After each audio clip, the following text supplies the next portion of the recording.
going to keep me busy here. This is going to be an update rant. It's going to be a few things here that's been going on. I'm actually on a way to a case myself right here, another overview. This one's not going to be public, obviously. It's more or less a cleansing type thing going on with this. But we do have an increase of cases this month that are quite unique. Ones that we normally wouldn't show as a show-wise. I can't tell you details of these particular cases because we don't have the actual written documentation that we're going to be taking on these cases or not. But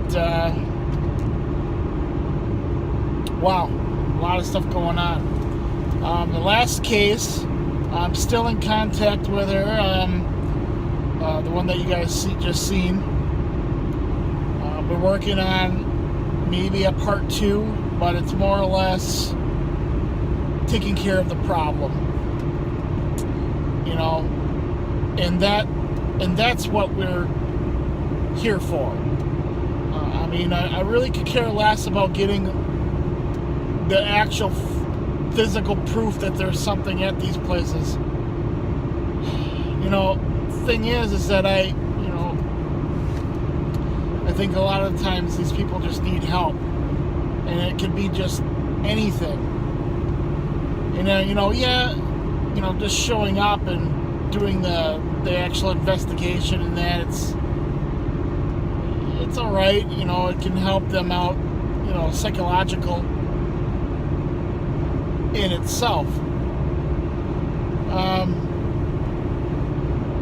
I really like you guys' feedback on that particular case. I mean, yes, I think we're going to start doing a lot of the overviews on camera. I mean, there are going to be a lot of talking. You know, that's just to get the root of the problem. I think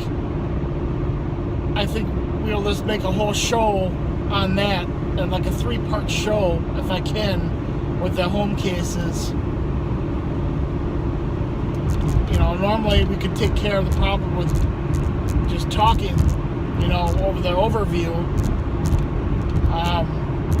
I just think if we get to know the clients a little bit better,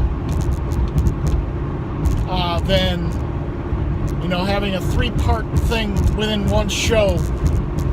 You know, the interview. You know, a lot of people want to talk. You know, that's so we get a sense of who these people are more. You know, I think, you know, sometimes, a lot of the times, like, our cases would never, you know, these interview type things never make shows, is because, yeah, we really want to get to know these people more. We become friends with a lot of our clients, actually, or we'll invite them on investigations later on. I mean, I'm not saying everyone does, but you gotta understand, you know, when people come along, they have something about them that can value to the team.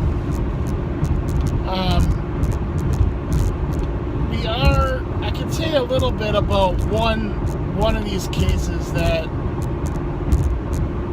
concerns me. I mean, these are off the wall crazy people getting strangled in their sleep, pushed, you know, bruised. And, you know, me and Jesse talked before. We don't want to do home cases, but what if we change the way we do these shows? Like, just show you, even if we feel that it's not worth our time, at least show you guys a little bit of, you we'll go to a place. There's a few places in mind that, like this one particular guy out in Oshkosh, we get there, and I could tell he just wanted money from us. That's it. That's all he wanted was money. And I'll give him some bullshit story, and they're gonna fucking believe me, and they're just gonna give me money.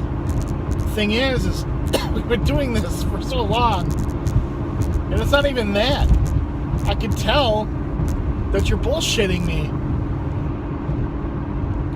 You give me fucking some stupid story about a place starting on fire.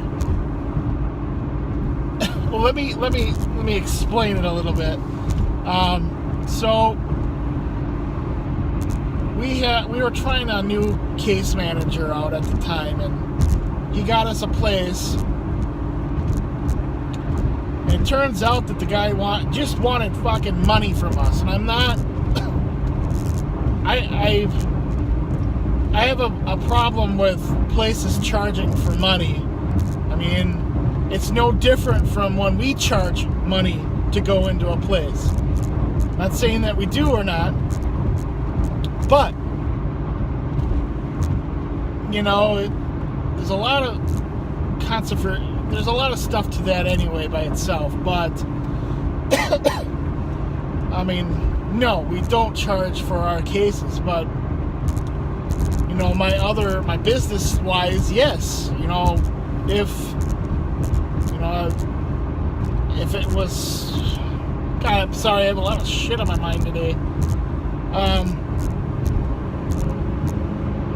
If we feel that, a lot of these places are wasting our time, and,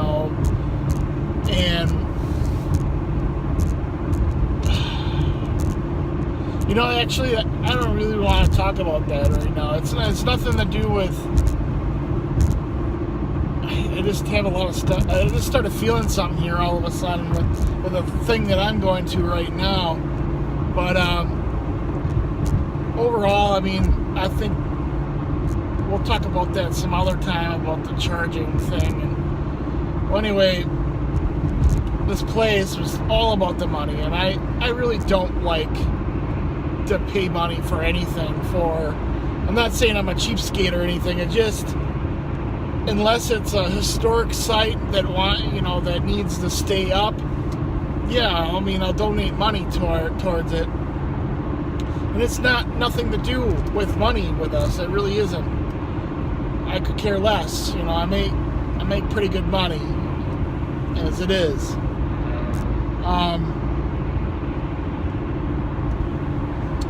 Wow, that traffic's bad today. I don't know what the hell's going on. Regardless, I'm in to do this to help people, and I'm not going to help people and hurt myself in the process. There's a thing that I like God,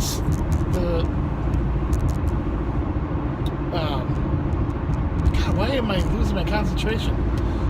There's a thing that I like to do, it's a saying that's like core about me is, God damn, people are fucking crazy today. That person right there is like swerving in and out of traffic. Yeah, I'm doing a video, idiot. I can see the road.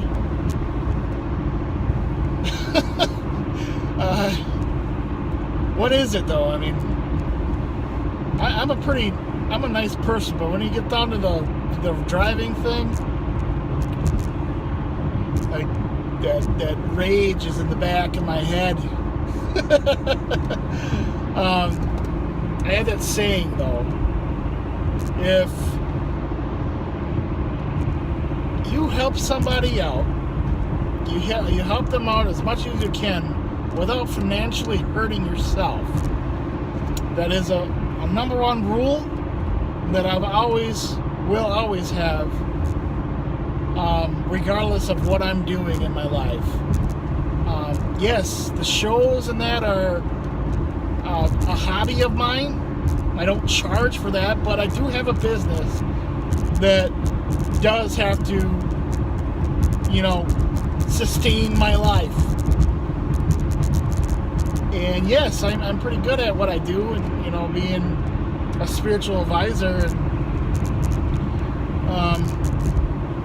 Reiki practitioner or whatever. It's not, to me though, it really isn't about the money. I want to help these people, but it really is. I'm not going to drive 6 hours away and then at least be compensated for at least a little bit of gas.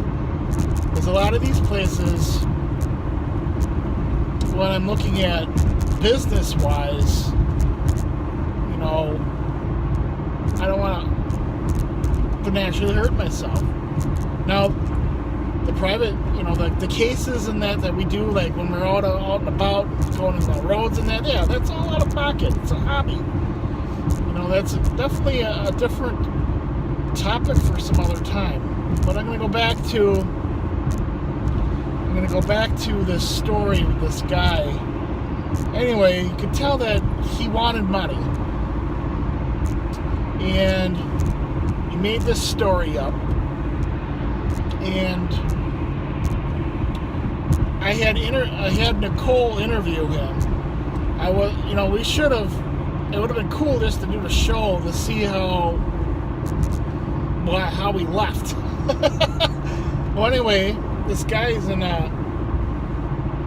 Nicole is interviewing him, and I'm sitting there. I'm reading him. I'm doing a psychic reading on this guy, reading his emotions and reading his body language. If he's looking away, is he looking at the floor? Is he a little bit nervous being on camera?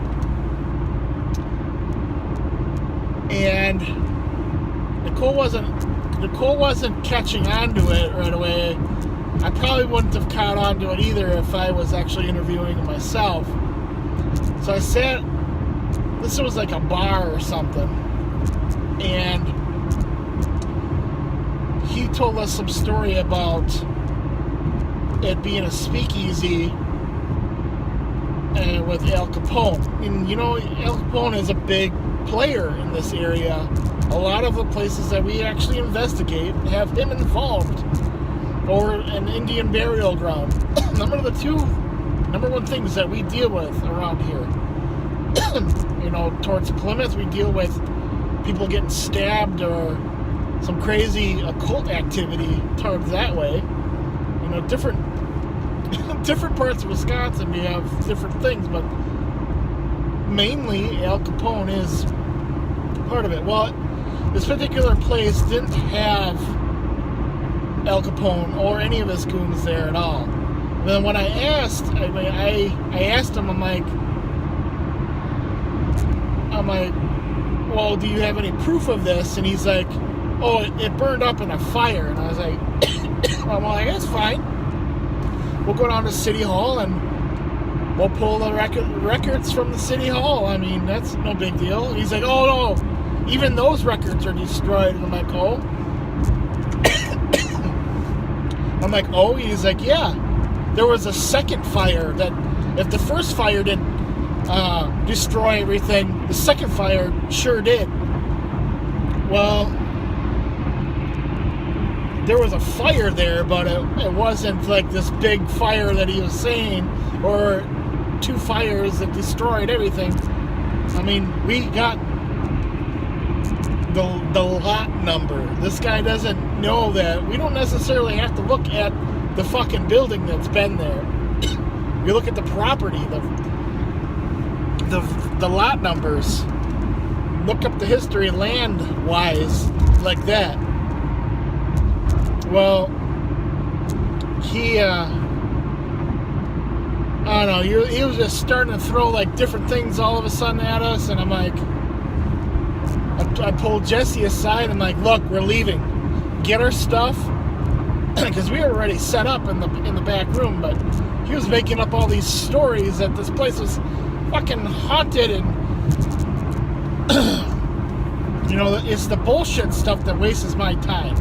I'm in for this to help people, not Not for fucking shows or I could care less. I mean, we were offered a contract with fucking Sci-Fi and fucking Animal Planet to fucking do some shows, and I don't care. I mean, yeah, that would be cool, money, whatever. I probably would be set right now, but I didn't want to feel like a fucking sellout. I think a lot of TV shows are all fucking sellouts. I don't like being compared to them. I mean, they're in for the ratings and nice sports car kind of things. I mean, yeah, I make a decent amount of money within close to this field, and it has nothing to do with me. It really isn't. But yeah, like cases that turn into like some like stupidness, I'll just clean up and just leave. There's a few places in town here that I won't absolutely never fucking do because they're all about the fame and the money. And I could probably go to the next door fucking place. I'm not mentioning names, by the way. I just think the people that own some of these buildings are fucking idiots and money-hungry freaks that shouldn't be charging that big of a amount of money. I would gladly pay that amount if it was worth my time. But, like I said, the houses next door to some of these historical places could be just as haunted. Actually, I know they are. There's actually one right down the street there that I can think of as they moved the graveyard and they built a house on top of it. But no one lives there because it's condemned and it had a lot of weird stuff happening there. No one wanted to fucking live there. But, they start faking things and certain words that I see that,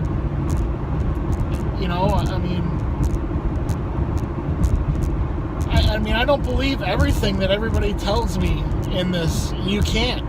You simply can't believe a word anyone says, but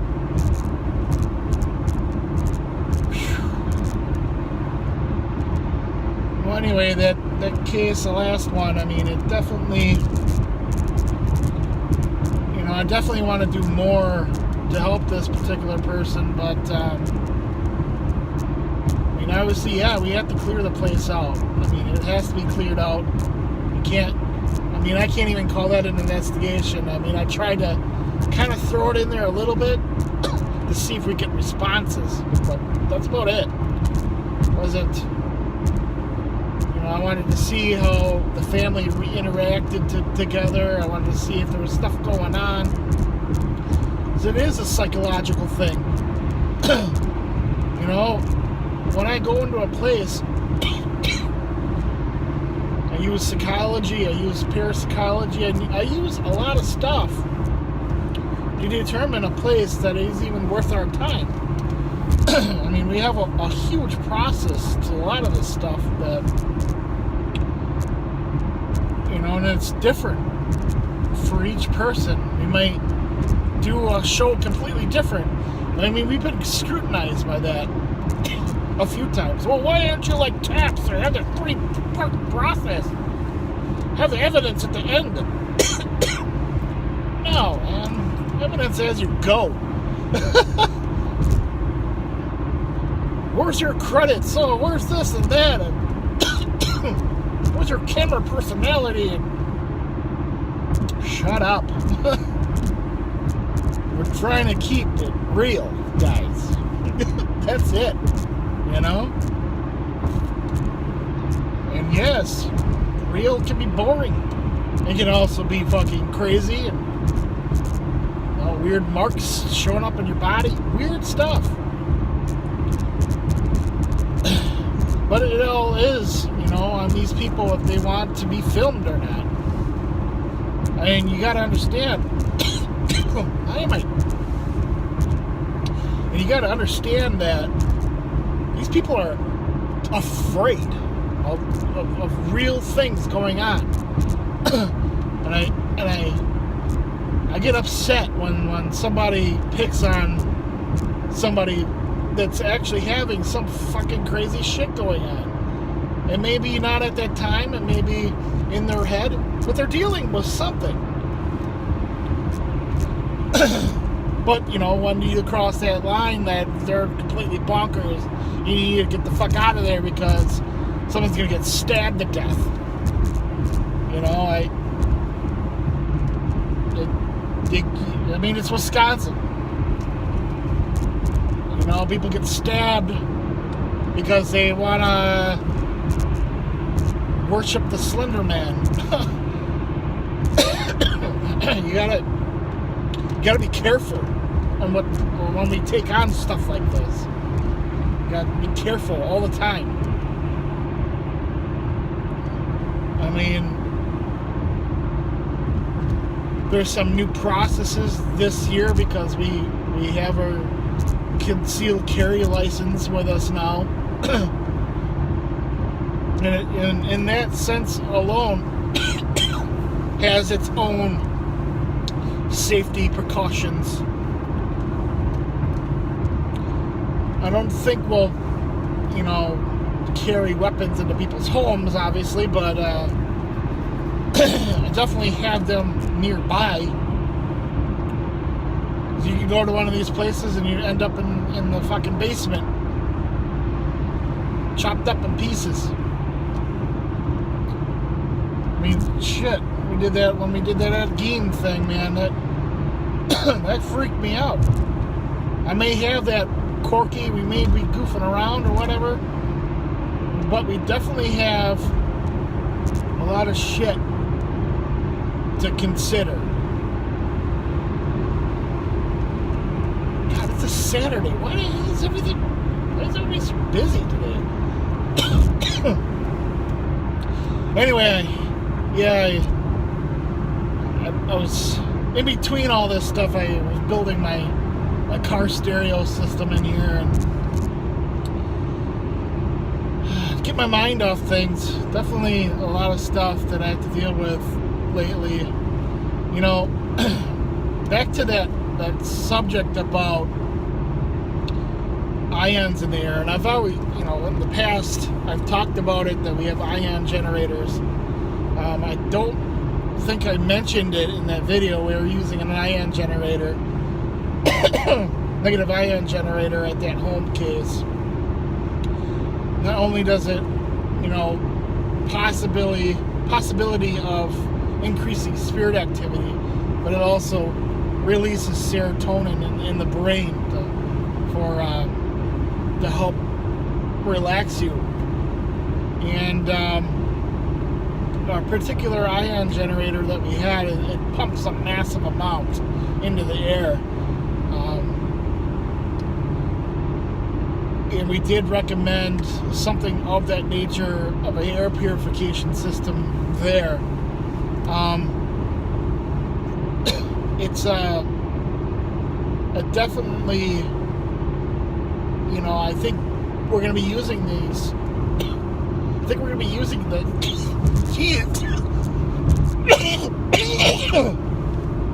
Anyway, I think I'm going to go. I don't have anything to drink in my car, so... Alright, later, guys.